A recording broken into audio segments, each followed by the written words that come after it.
Hi folks, today we're going to go field recording and we're going to do a bird survey and we're going to be specifically looking to capture the sound of the nightjar.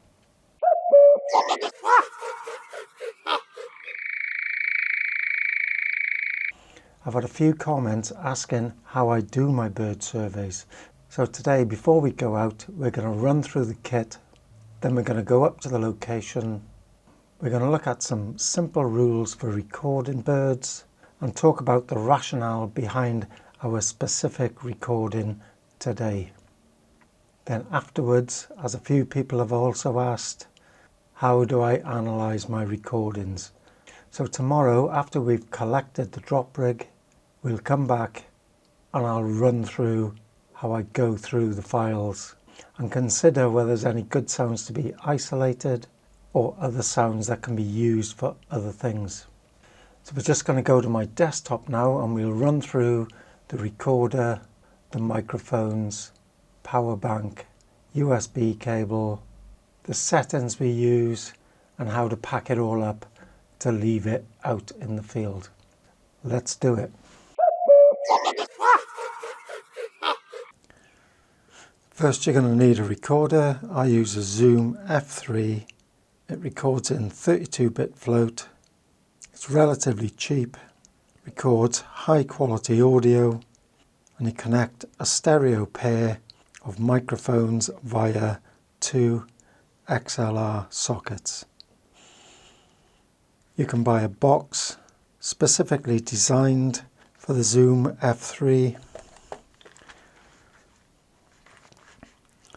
and it's very handy for drop rig recording. Next you're going to need microphones. I use a stereo pair of Clippies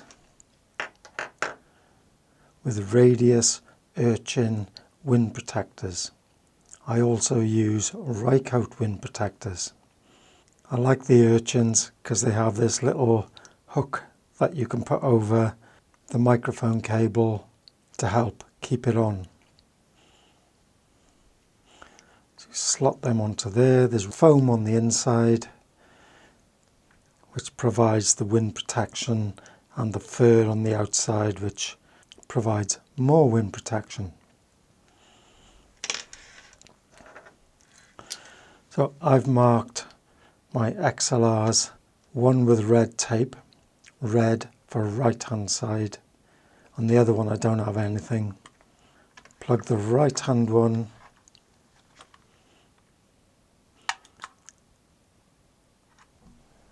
into the right hand side and the left hand one into the left hand side. Now that's just in case you need direction of where your sound is coming from. Personally, for bird surveys, it's pretty much irrelevant.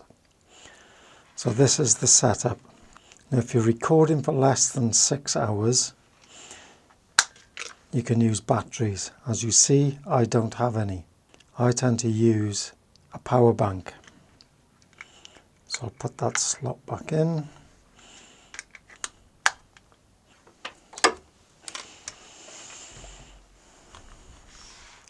Take that out of there for a sec. To attach a power bank, you need a USB to USB-C connector.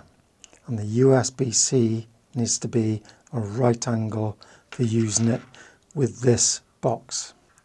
First you're going to need to make a hole in the side of the box, which I've got there. Get your USB-C, stick it through it.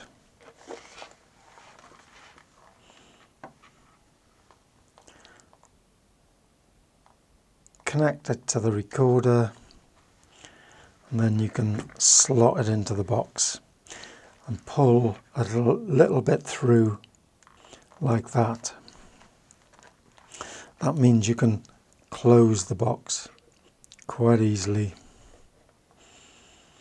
Now when you're just packing this stuff away, what you can do is get your microphones.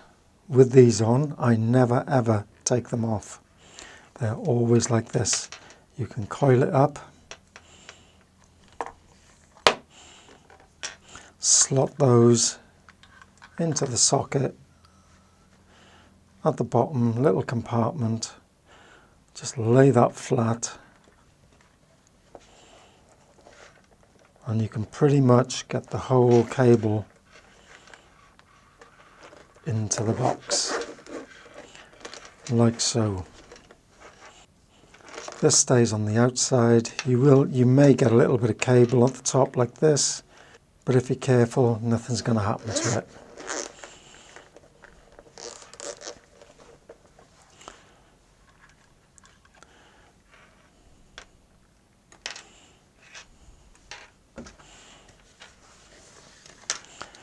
Now with a power bank, I use an Iniu Bi-B5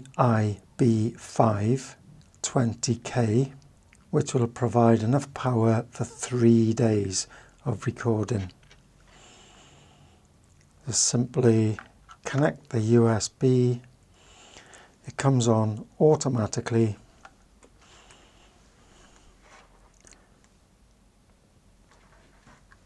Just start up your recorder, there you can see it's on.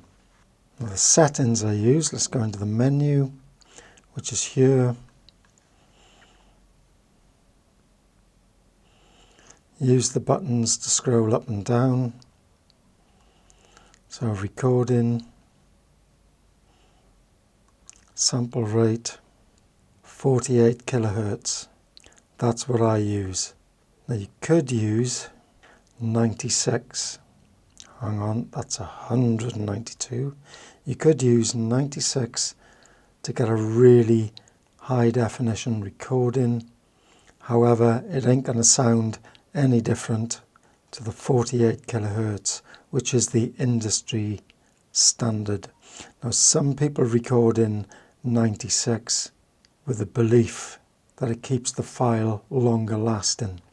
Personally, I found that's not the case, and if you record in 96 kilohertz, you're going to require double the space on your SD card than you do with the 48.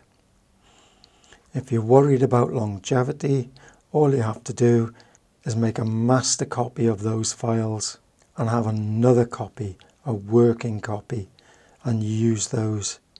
But to be honest with you, you don't need anything more than 48 kilohertz for what we're doing.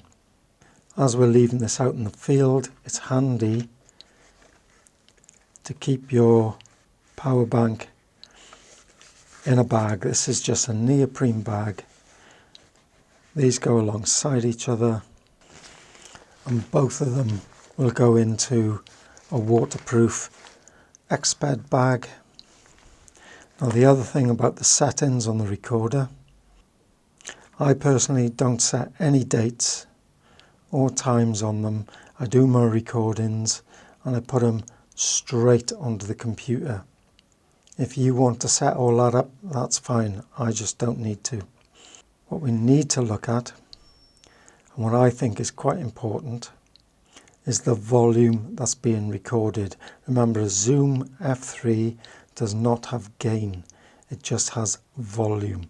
So you are recording in a volume which you can set for each microphone by pressing the left of the two buttons in front of the screen for each mic. You press it left, it livens up. There's the gain, and you can see the plus and minus. So you do that, we can minus it to 64.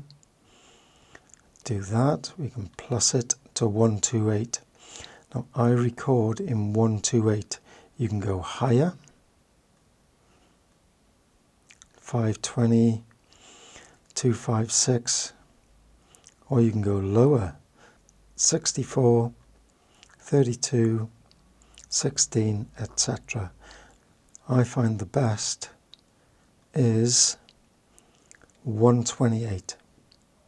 Birds that are really close to the microphones will clip, but because it's 32-bit float, we can bring that back down. As you'll see later, that clipped bird sound from a close proximity is perfect for isolating the sound. But we'll get into all of that later. To press record, you simply come to the side, and that's it. But always pull that back so it's on hold, which means that no settings can change. Then to turn it off, you've got to take it out of hold and then push it to record, and it turns it off like it is here now. To turn off the whole recorder, just turn it off on the side.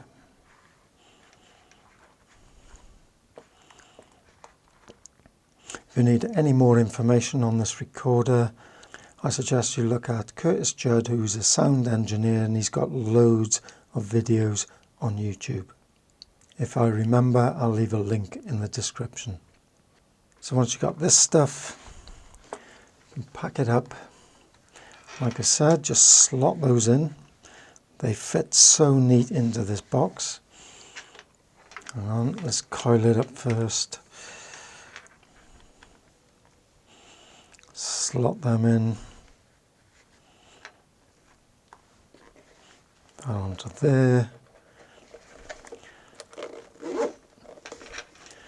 Let's pack that up.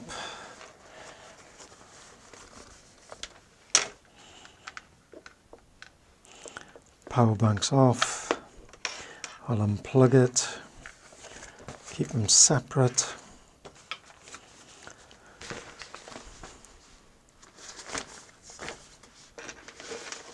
Put those into the bag.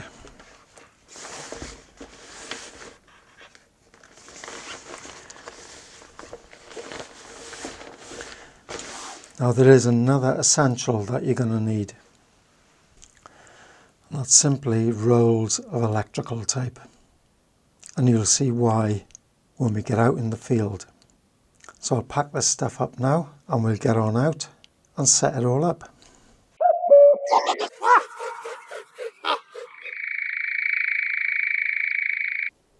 Hi guys, I've arrived at the recording site. It's in a pine forest where some of the trees have been chopped down and the area has been replanted. Have a look here.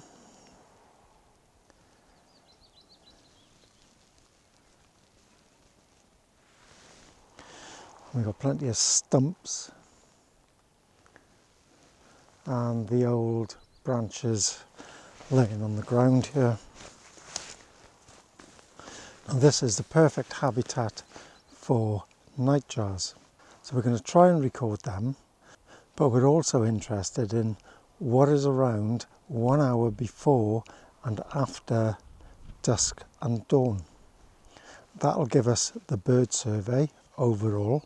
The nightjars normally come out after dusk, so we might need to look further than an hour after dusk and closer than an hour into dawn. So we should make the two objectives. There'll either be nightjars here or they won't. Now this type of area is the perfect habitat for nightjars. They don't make nests, they just lay eggs in shell scrapes in kind of areas like just in dry areas around underneath the branches. And if you know about moorland and pine woods, so there's moors all around here and mountainsides, you'll know they're full of bugs, insects and moths, which is the nightjar's favourite food. The only thing about this place is no nightjars have officially been recorded here. Now that's not to say they're not here, because no nightjars have been recorded over there either, officially, but I've recorded them for the last 2 years. The official recording sites end around 10 miles back that way. So in effect, this area here that we're in is in the middle of where I've been recording and where the official recordings are. It's sort of like a citizen's science quest. I can gather the data myself, just look-see data. Yes, they are there. And then I can pass that on to people I know in the RSPB and Nature Wales. So that's the rationale behind the recording at this site. And then I have a few rules about when I'm going to record, and it's to do with the weather. So it can be raining, mizzly, that's fine. The most important thing for us is the wind speed. I have a blanket rule, 15 miles an hour or less, and more preferable 10 miles an hour or less. Now tonight the forecast says it's going to be under 10 and averaging around 7. So it'll be going all the way down to 4. The clarity of recordings are superb in these lower wind speeds. The reason below 15 miles an hour is if the wind speed is higher, you can hear some birds close to you. You can hear some mid-range birds, but you won't get the whole spread, which means that if you're doing a survey, you listen to it after, you're not going to hear most of the birds in it, which makes it almost pointless. Another rule I have is to try and hide the drop rig as best I can. So I'm in an area now where there'll probably be no one in here, but you can never tell. If you hide the rig as best you can, you're just reducing the odds of your equipment getting found and potentially taken by somebody else. Right, let's set up our drop rig for tonight. We're going to be recording the hour before and after dusk, and then we're going to leave it run all the way to an hour after dawn. And it's about 3 hours before dusk now, so I get in here early, set it up, get out, and then come back tomorrow, just not even think about it. So I'll get the equipment ready and I'll show you how I set it up. Because the wind speed's going to be quite low tonight, I'm going to leave the rig out in a clearing on a fallen tree, which is right there. So I can put it on these branches and then put the bag down there and camouflage it a bit. I'll just get the stuff out and get started, and then I'll come back to you.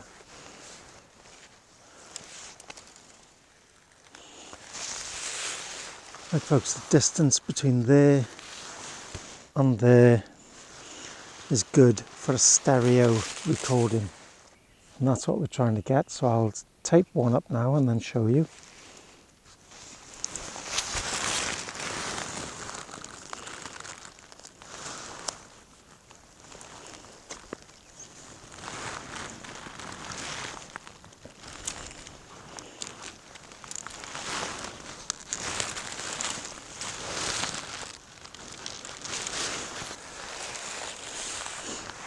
Now I'll do the other one.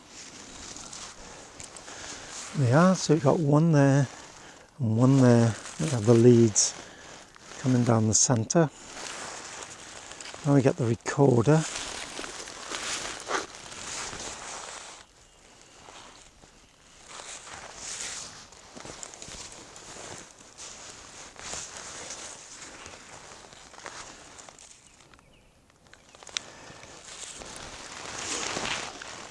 And we plug the power bank into the recorder, turn the recorder on. All my settings are still there, volume 128 on both. I'm just going to press record, pull it back onto hold. I'm just going to wait for a couple of minutes just to make sure it stays on. Alright, so that's long enough. So we'll pack it up now. Recorder's in a box, power bank's in the bag. Now both of these will go into a larger bag. Now I'll seal it up and put it in its place. Okay, so we've got a lead coming down there, the bag's there, the lead's there. If we stand back a bit, it's quite easy to make out the wind protectors. But we're only about 10 foot away. Let's move a bit further.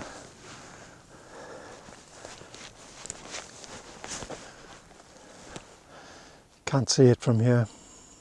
And this is and if anyone came in here, this would be the way that they'd come.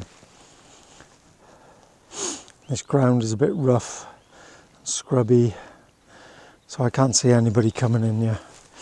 And if they do, hopefully they won't actually come across it, or if they do, they'll just leave it. So let's camouflage the bag a bit. Right, so I've camouflaged that. You can't see the bag anymore from any direction at all. We'll head on out of here now, and I'll see you back here in the morning. There's one thing more I've got to say before we go. I've been concentrating more on the content of this video rather than the recording. So before we go, we have to clap in and say what time it is, so we can work out when's dusk and when's dawn. The time is now 18:42. Okay folks, let's head off.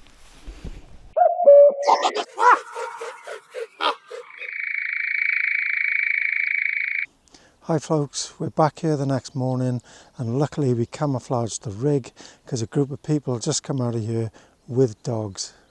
If anything's going to find the rig, it'll be dogs, and they may lead their owners to the rig, but they didn't seem to have it with them, so that's good for us. Now let's get deeper into the forestry and get the rig.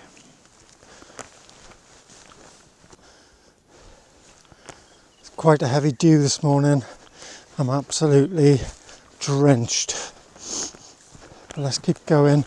I can hear cuckoos, loads of songbirds. It's absolutely alive with bird calls here. Here we are at the replanted clearing. We'll just walk through here now. We should find the rig quite easily. Here's the obvious tree where I left it, the marker and the recording site. There's the wind protectors. So we're all up and running. So hopefully that's a successful recording, but let's see if it's still switched on. And there we go folks. Power bank's still on, recorder's still on. It's used up 26%. And that's in about 14 hours. So we'll get out here now, we'll head back to the house and I'll show you how I analyse the files.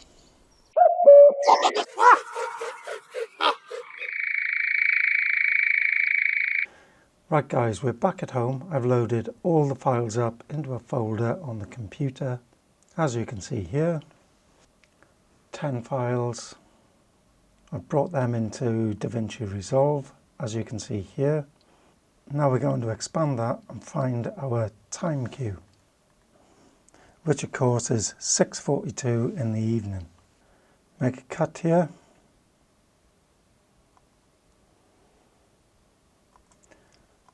Delete what's in front of it. We know dawn is at 5:17 the next day. Let's bring our mark up to 7 o'clock, which is 18 minutes. Make a cut, delete what's in front of it. Now we're going to shift to 17 minutes past 7, which is 17 minutes. Make a cut, delete what's in front. Dawn is now 10 hours ahead. But we want to capture the hour before dawn as well. So we're going to go forward 9 hours. Make a cut, delete everything in front of it. Now move ahead 2 hours, make a cut, delete everything after it. Now we export that, render that. That's done, so let's delete these. Now we're going to reload the first 4 or 5 so we can get our dusk recordings. Find our time marker. Here we are back at 16:42. Make a cut, delete what's in front. We know dusk is at 8 minutes past 9.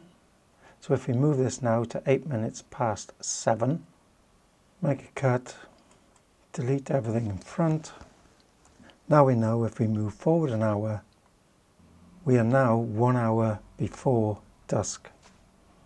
Just narrow this down, move forward 2 hours, make a cut, delete everything afterwards, export the file.